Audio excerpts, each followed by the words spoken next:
Hai Sobat FMC, kali ini kita akan membahas tentang pengetahuan obat yang perlu diketahui oleh sahabat FMC. Perkenalkan, saya sebagai host bersama dengan Apoteker Fanny.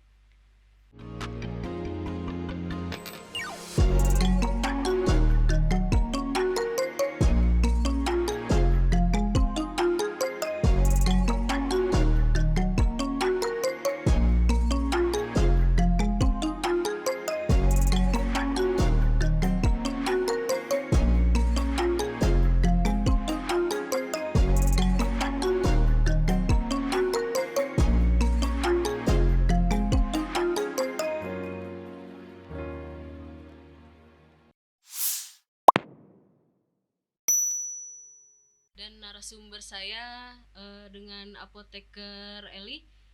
Bu, boleh diperkenalkan? Hai sahabat FMC, saya dengan Apoteker Eli Darmauliani yang akan menemani host kita Apoteker Fanny. Gimana nih Bu, kabarnya nih Bu? Alhamdulillah Baik-baik baik, ya. Lagi sehat-sehat. sibuk apa nih Bu sekarang nih Bu? Selain Sibuk sebagai apoteker. sibuk bekerja sepertinya Bu Fanny. Apoteker Fanny ya. Jadi sibuk bekerja, sibuk memberikan pelayanan. Kita membahas apa dulu nih Bu? Kita obrolan santai aja mungkin ya Bu. Iya, obrolan santai aja ya Apoteker Fanny. Aja. Mungkin untuk pertama kita harus tahu dulu nih obat itu apa sih, gitu kan ya Apoteker Fanny ya. Obat itu kan merupakan suatu bahan atau panduan bahan, baik itu sintetis, non sintetis ataupun biologis gitu ya. Kan ada juga yang herbal ya, yang bisa digunakan untuk diagnosa, pencegahan, penyembuhan, pemulihan, dan peningkatan kesehatan. Seperti itu ya Apoteker Fanny ya. Terus kemudian itu yang mungkin harus kita ketahui dulu ya. Nih Bu, karena kan selama ini pasien itu taunya kita dokter, apalagi pakai jas seperti ini nih Bu. Iya. Nah, kita bolehlah sedikit memperkenalkan profesi kita lah sedikit gitu Bu kepada pasien, gimana Bu? Iya, jadi memang sebenarnya keberadaan kita tuh jelas ya, kita itu profesi yang memang memiliki kompetensi di bidang obat, begitu ya Apoteker Fanny ya. Jadi memang kita juga memiliki jas seperti yang menyerupai dokter, cuma mungkin kita warnanya agak kuning, lebih tepatnya tulang, putih tulang ya Bu. putih tulang ya. Warnanya. Iya, jadi memang apoteker itu jasnya menyerupai dokter. Memang seperti itu, gitu ya. Ini nih Bu, aku mau nanya sedikit lah ya. Gimana nih Bu peran kita sebagai masyarakat yang awam nih Bu, aku ya. Memposisikan diri aku sebagai masyarakat awam lah. Apa yang harus kita ketahui nih Bu sebagai apoteker terkait dengan obat, penyampaiannya kepada pasien seperti apa? Nah, jadi begini Apoteker Fanny, kita mengenal yang namanya dagu sibu ya. Dapat, guna, simpan, dan buang. Betul ya. Jadi dapat, pertama kita dapat dulu nih, sahabat FMC itu bisa dapat obat dari mana sih? Ya otomatis dari sumber yang resmi ya, Apoteker Fanny. Sumber resmi itu apa sih? Misalnya apotik, klinik, rumah sakit, nah yang memiliki izin ya, betul, izin yang dikeluarkan oleh Dinkes setempat, seperti itu ya. Terus kemudian habis dapat, terus menggunakannya seperti apa sih obat itu? Obat itu harus digunakan tepat obat, tepat dosis, tepat cara pakai. Tepat obat dibaca dulu sebelum menggunakan obat. Obatnya itu udah benar belum? Misalkan metformin 500. Nah, ada juga yang dosisnya 850. Jadi ketika sahabat FMC mau menggunakan obat itu dibaca dulu, dilihat dulu etiketnya dengan obat yang akan dikonsumsinya. Terus kemudian tepat dosis nih, ya tadi ya, seperti tadi dosisnya ada yang 500, ada yang 850. Terus kemudian cara pakai. Nah, untuk metformin itu dia akan bekerja maksimal itu ketika diminum setelah makan. Tapi untuk pasien diabetes ada juga obat yang dikonsumsi pada saat makan, seperti itu ya. Contohnya akarbose ya, Apoteker Fanny ya. Kita sering mengedukasi juga ya. Pada saat PIO kita menginformasikan bahwa akarbose itu diminum pada saat suapan pertama atau saat makan ya. Jadi pasien itu makan, terus kemudian konsumsi obat, terus dilanjutkan makannya sampai selesai. Ada juga yang sebelum makan. Sebelum makan contohnya seperti Glimepirid seperti itu ya, apoteker Fani. Liquidon ya Bu. Liquidon betul. Nah jadi seperti itu. Terus kemudian ada simpan. Simpannya gimana sih obat itu? Obat Cara itu penyimpanan obat yang benar ya Bu ya. Iya, Karena ya. selama ini masyarakat gak selalu sih, maksudnya keliru gitu kan. Iya. Kadang yang harus disimpan di seperti insulin lah contohnya, yang harusnya di bawah atau di chiller, kadang ada yang nyimpan di freezer. Iya. Jadi sudah tidak bisa dipakai lagi kan Bu kalau seperti itu ya. Betul, karena memang Bagaimana terkait nih, Bu? dengan stabilitas obat ya, apoteker Fani ya. Tahanan ya. Iya, tahanan jadi obatnya. misalkan tadi insulin itu memang ketika sebelum digunakan memang harus di kulkas. Suhunya 2 sampai 8. 2 sampai 8 derajat Celcius ya. Betul. Nah, terus kemudian ada lagi obat supos yang dimasukkan ke melalui dubur atau anus ya, itu atau lewat vagina ya. Nah, itu harus di kulkas juga karena kan dia terkait dengan bahan bakunya ya yang memang mudah meleleh ya itu ya. Itu terus kemudian penyimpanannya juga harus terhindar dari matahari langsung. Terus hindari dari anak-anak, jangkauan anak-anak ya. Terus kemudian habis simpan bagaimana pembuangannya nih untuk obat. Nah, ini perlu juga diketahui oleh sahabat FMC ya. Untuk pembuangan itu obat itu jangan utuh-utuh dibuang ke tempat sampah gitu ya apoteker Fani ya. Nanti kalau utuh-utuh, kalau ada oknum-oknum tertentu nih yang tidak bertanggung jawab, diambil terus direkondisi lagi, ya kan itu banyak ya. Nah itu kan itu ya, Bu. Itu akan merugikan ya. Jadi ketika kita mau membuang obat itu, baiknya digunting dulu nih dari etiketnya. Dari etiketnya digunting dari blisternya atau stripnya. Terus kemudian untuk lebih amannya itu dihancurkan. Setelah dihancurkan baru bisa dibuang. Atau kalau misalnya yang sediaan cair itu bisa diencerkan dulu dengan air terus baru dilarutkan betul, baru dibuang air mengalir betul. Jadi seperti itu. Jadi untuk penjelasan Dagus Ibu seperti itu apoteker Fani. Ya, untuk selanjutnya nih Bu, kita kan pasien berobat gak hanya satu dokter ya. Misalnya satu pasien ada yang berobat ke poli paru, ada yang berobat ke poli penyakit dalam. Itu kan kadang dapat obatnya lebih dari 5 item ya Bu ya, item tuh Bu. Nah itu gimana Bu cara edukasi kita nih sebagai apoteker, PO-nya ke pasien itu seperti apa Bu kalau minum obat banyak seperti itu? Nah silakan, Ibu. Ini dia. Ini terkait dengan interaksi nih pastinya ya apoteker Fani ya. Jadi untuk boleh nggak sih berarti kalau gitu obat dikonsumsi bersamaan intinya gitu kan ya. Jadi sebenarnya obat itu ada yang bisa dikonsumsi bersamaan dan ada yang tidak. Dia kenapa tidak bisa diberikan bersamaan itu tadi ya. Jadi ada interaksi. Nah di sini mungkin secara singkat aja ya saya mencoba merekap obat-obat yang ya umum yang sering pasien itu dapat di rumah sakit. Contoh sepertinya amlodipin hipertensi ya apoteker Fani. Di sini sering pasien dapat amlodipin, dapat lagi simvastatin ya, obat anti kolesterol. Nah, itu tidak boleh bersamaan.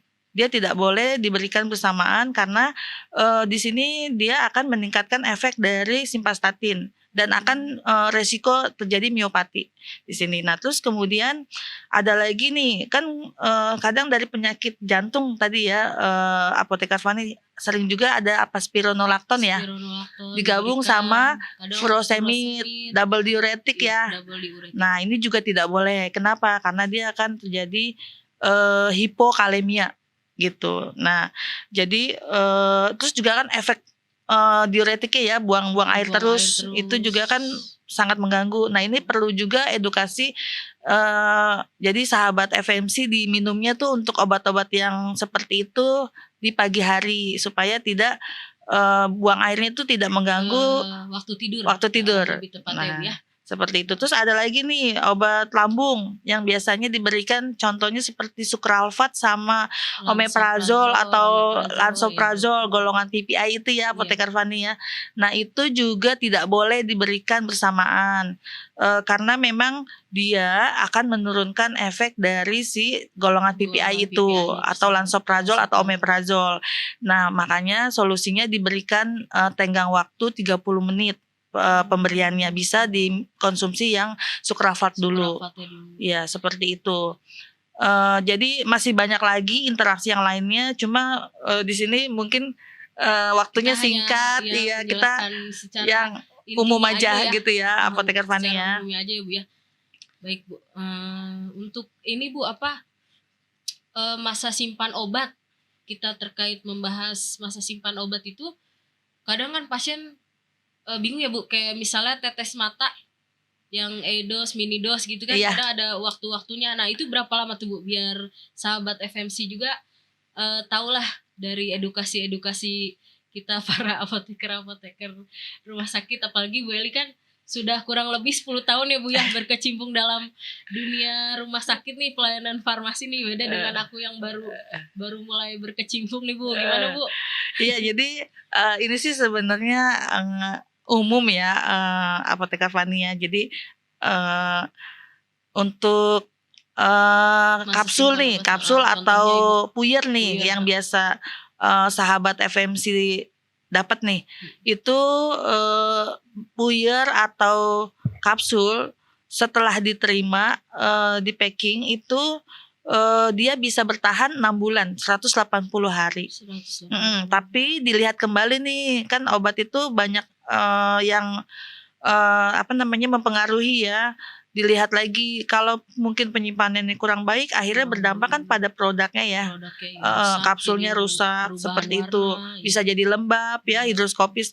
Nah jadi dilihat kembali kalau memang selama 6 bulan itu dia aman, memang terkemas sesuai dengan ini penyimpanannya juga baik, itu bisa 6 bulan. Tapi dilihat kembali ya tadi perubahan warna, bau, terus bentuknya seperti itu. Terus salep atau krim nih, salep atau krim itu bisa 30 hari nih apoteker Fani, bisa 30 hari atau 1 bulan. Kadang kan ada pasien tanya, ini kalau udah dibuka bisa bertahan berapa lama sih gitu. Nah untuk salep krim itu bisa 30 hari. Tapi balik lagi nih dilihat kalau dia sudah ada kayak warna coklat-coklat atau misalnya ada perubahan warna dari yang awal aslinya gitu. Betul ya, atau baunya nih agak menyengat gitu ya, nggak enak gitu. Nah itu stop. Itu tidak berlaku 30 hari itu.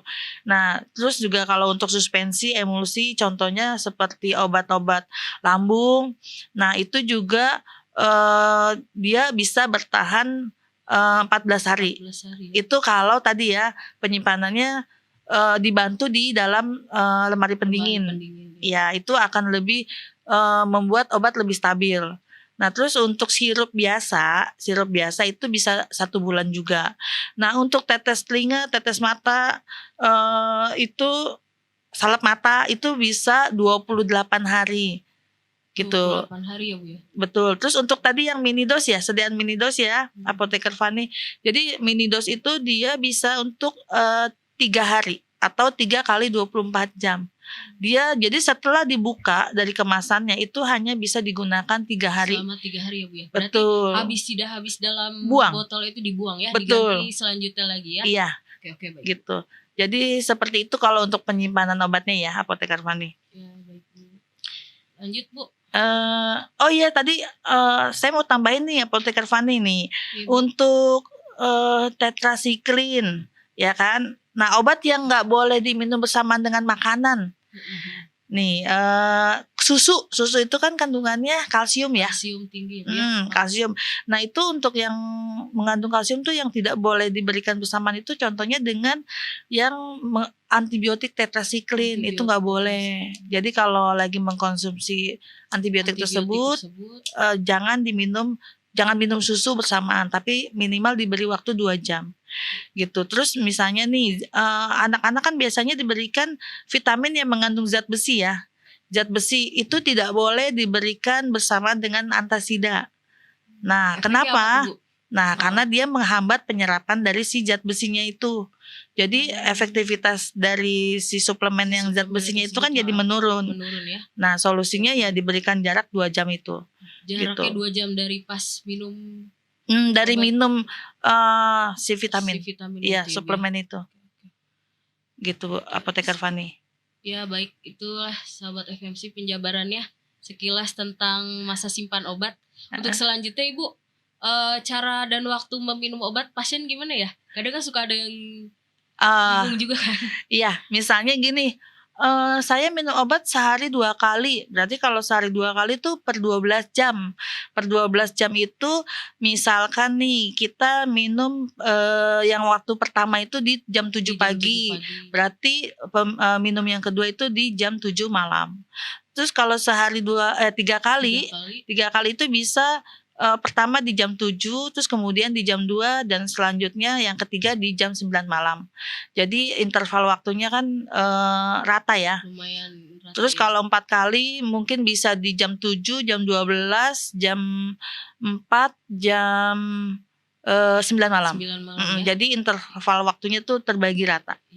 Gitu. Begitu sahabat FMC untuk penjabaran cara dan waktu minum obat dari Apoteker Eli. Bu, selanjutnya nih Bu, masyarakat kita kan kadang suka main beli obat-obat aja nih tanpa tahu nih ini golongan keras, golongan narkotik, fisiko yang seharusnya dibeli itu dengan resep obat ya.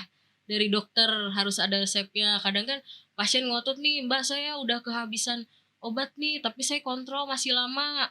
Itu padahal obat-obat golongan keras yang harus dibeli dengan resep dokter. Itu gimana Bu, kita cara sebagai apoteker kita menangani pasien yang seperti itu gimana?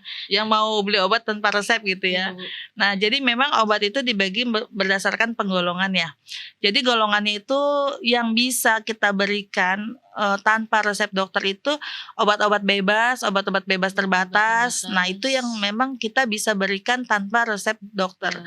Namun untuk obat-obat keras, psikotropik, narkotik, OOT itu tidak bisa diberikan tanpa resep dokter.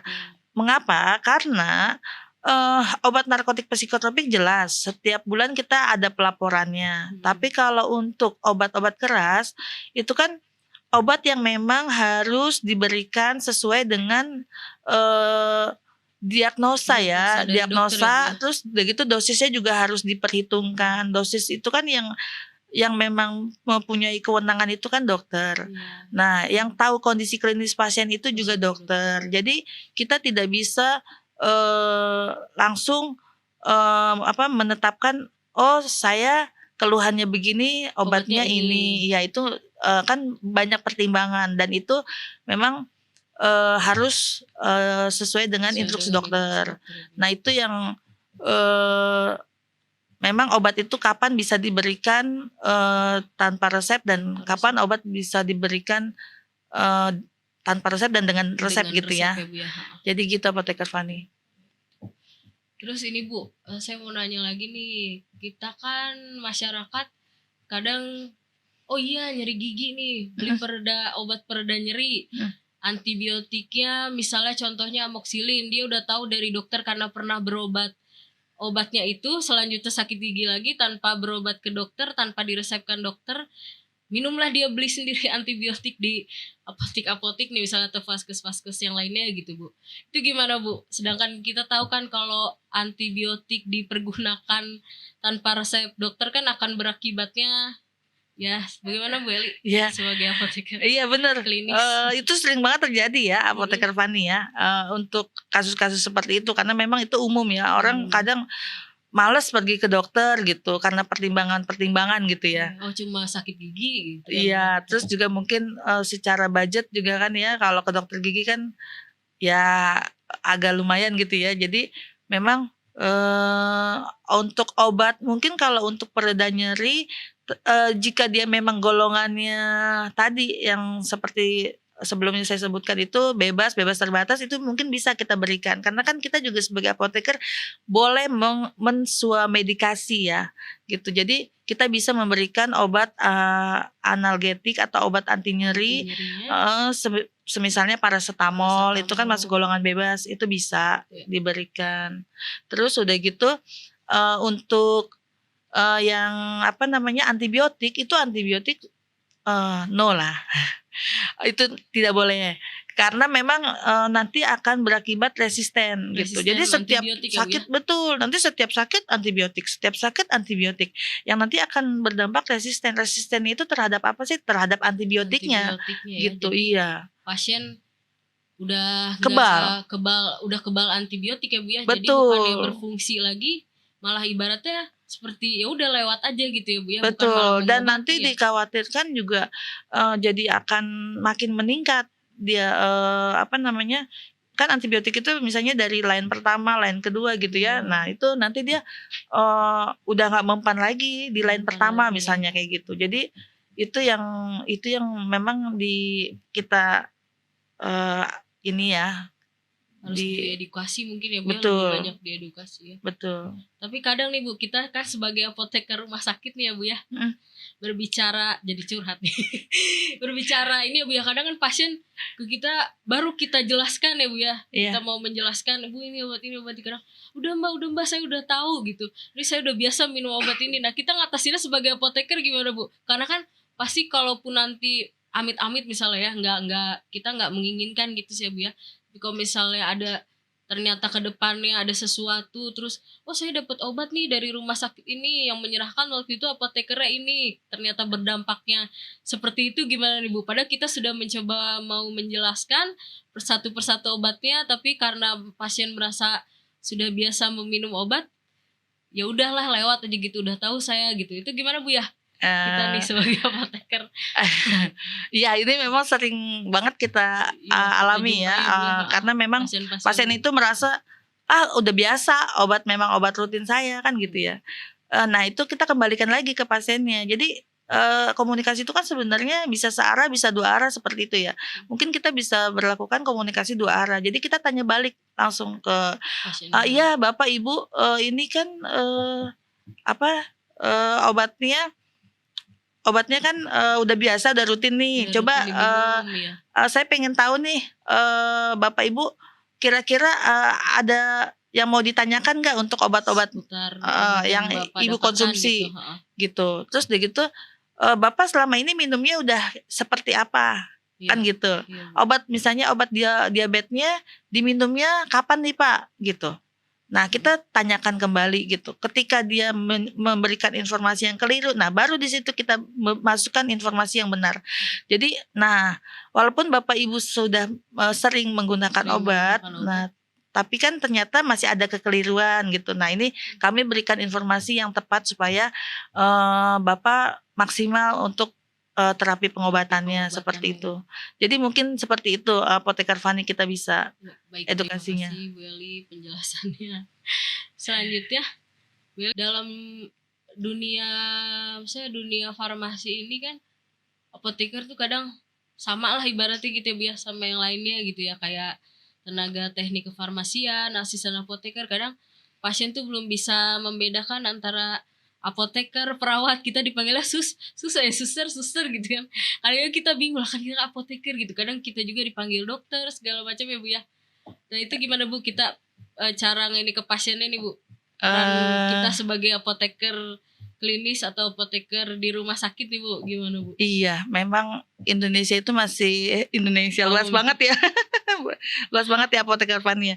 Jadi memang di kita itu untuk dokter, perawat itu memang lebih famous ya daripada apoteker.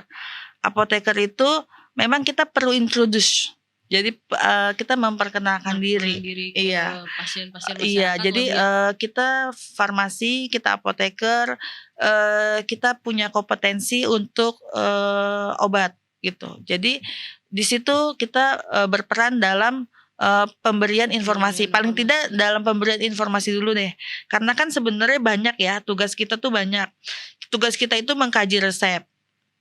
PIO, pelayanan informasi obat. Itu kita juga yang melakukan. Konseling iya. terutama pasien-pasien geriatri misalnya ya, seperti itu. Pasien-pasien dengan obat-obat kronis ya. Terus udah gitu pasien-pasien dengan obat-obat yang memang perlu kewaspadaan tinggi ya. Iya Bu, kadang kan, maaf ya Bu aku potong ya, kadang ya pasien seperti pasien poli paru yang TBC gitu kan, kadang suka bandel gitu Bu, nggak mau pakai masker ya. Padahal kan di tempat di rumah sakit memang sih orang pasien berobat semua, maksudnya kan harusnya kan kesadaran diri gitu. Nah gimana Bu kita sebagai apoteker itu sering juga sih, maksudnya edukasi ke pasien. Ada beberapa pasien memang yang bandel gitu ya. Bandel pertama penggunaan APD-nya nih, masker. Nah, jadi memang kita harus berani. Kita harus berani sebagai tenaga kesehatan ya, menginformasikan ke pasien bahwa tegur aja langsung, misalnya Pak mohon maaf maskernya tidak dipakai gitu. Udah cukup itu, karena kalau kita ini kan nanti ada ketersinggungan ya. Yang penting kita cukup jelas, tegas gitu kan. Karena kan memang penyebarannya itu kan lewat udara ya. TBC itu kan sangat berbahaya ketika cemarannya itu ketika dia tidak menggunakan masker ya. Nah terus untuk nah sama obat pasien TB itu yang paling penting juga ketaatan dia dalam meminum obat itu penting. Jadi informasikan bahwa kontrol sebelum obatnya habis. Itu penting kita informasikan. Itu sih Apoteker Fani. Itu sih banyak ya peran kita di rumah sakit. Tadi ada konseling, terus ada pemantauan terapi obat. Kita juga bisa memantau terapi perkembangan pasien, obatnya apakah sudah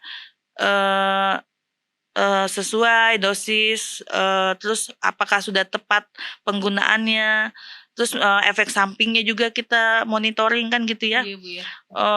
Terus ada juga rekonsiliasi ini sih membandingkan terapi yang sebelumnya dengan terapi yang akan dilaksanakan. Jadi seperti itu sih Apoteker Fani. Kurang lebih informasinya. Saya rasa cukup sahabat FMC untuk pembahasan obat kali ini dari kita apoteker Bu Eli dan aku sendiri sebagai apoteker Fani. Untuk kembali lagi di podcast kami selanjutnya. Terima kasih. Semoga informasi yang kami berikan bisa bermanfaat dan berguna untuk sahabat FMC.